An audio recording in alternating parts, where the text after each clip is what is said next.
How do we overcome fear-based biases?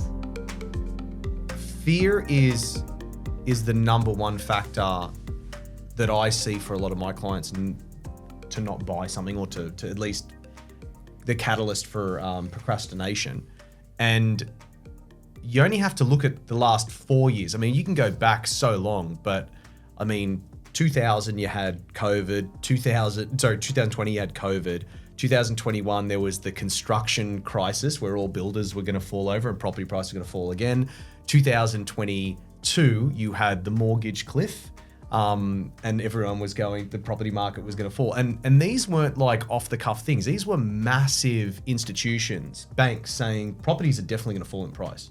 30, 40%. Our mate Harry Dent and all these other guys, Robert Kiyosaki, everyone, property prices are going to fall. Australia is the most expensive property market in the world. It doesn't make sense. It's all going to fall down. And the property market on average since March 2020 to now has increased by about $200,000. That's the average. Some capital cities like Brisbane, Adelaide, and Perth have done over $300,000. Yeah.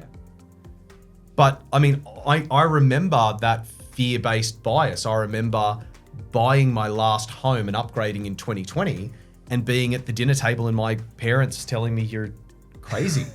Like, didn't you listen to A Current Affair the other night? That's Didn't right. you see what Today Tonight was saying?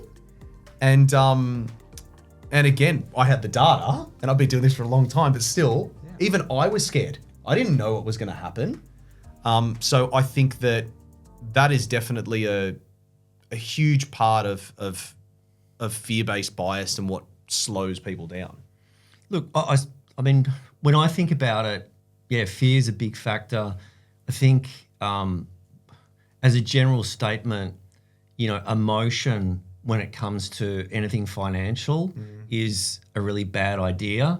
And, you know, fear is obviously a pretty powerful emotion. You know, greed is another one. But, you know, we see people get caught up and make errors, or have made errors, fear, greed. But there's a whole range, like overwhelm, and that stops them from moving forward. And, you know, one of the best things they can do is get someone independent involved. Yep. You know, and that's one of, you know, the great benefits of having a top buyer's agent is the fact that you've got someone who's independent, who's a cool head, who's going to remain calm, and it actually provides you distance and objectivity over what is a very significant transaction.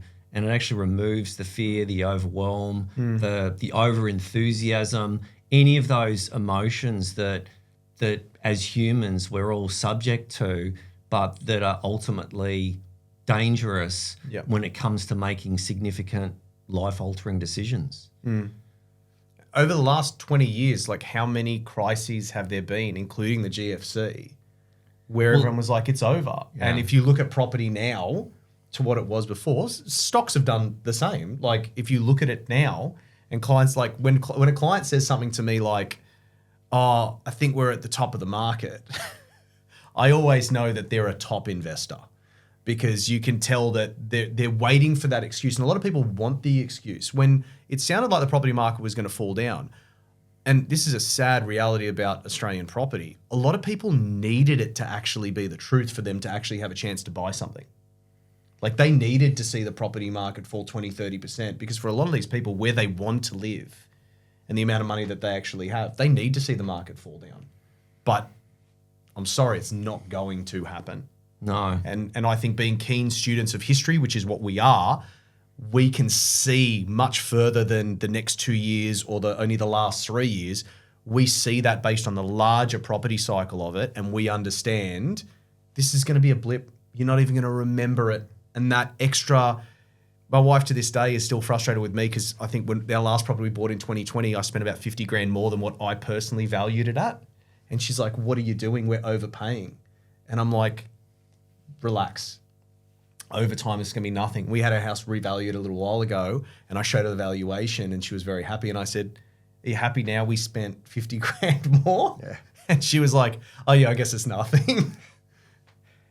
Look, I think what I've observed is one of my favourite lesser-known fund managers is a man by the name of Mark Mobius, and he says the optimists the optimists will win. And, what he means by that, he's a fund manager, is that if you look over the long term, markets always go up a lot more than they go down, and they have a lot more up years than they do years of reversal.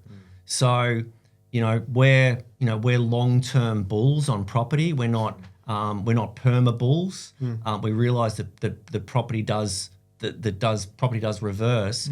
But I think one way of keeping emotion out of investing is just realising that overall, taking an optimistic type of view. And if people had done that during COVID, most investors would have been far better off. It was just that there was so much fear, there was so much negativity, and they became long-term pessimists instead of long-term optimists. But, going back to what Mark Mobius said, it's, the optimists will win. The optimists always win. And that's resulted in all those people being long-term renters now. That's right. Because fortune favours the brave. The brave. That's correct.